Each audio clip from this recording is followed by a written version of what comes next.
ለምን መጣ? ወደ 6 ሰዎች ነው ማየው። ከ6ቱ ሰዎች 2 ሰዎች ተይቻለ። የማየው ሰዎች ቤተሰቦቻቸው ዘንድ ጥንቆላ መርገም ይዟቸዋል። እንዳይሄዱ እንዳይወጡ መርገም ይዟቸዋል። አያለው የተያዙት በመርገም ነው። መርገም አስሯቸዋል። ሰብቶ በሄዱበት ሁሉ አይሳካላቸው። እጃችሁ ከፍ አድርጉልኝ።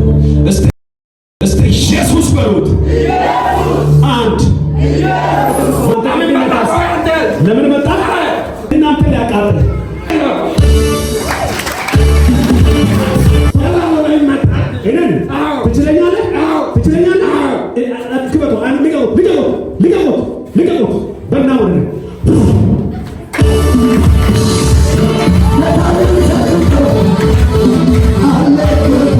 ገላሎ ያልከኝ ነበር አላልከኝ?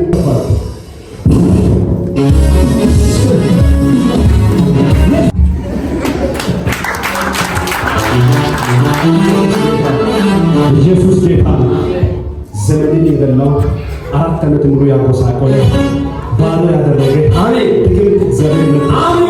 ቤትህን የበላው አንተ ብቻ አይደለም፣ 5ታችሁ ያዘረፈ 5 ናችሁ። ሁለተኛ የመጨረሻ ቃላት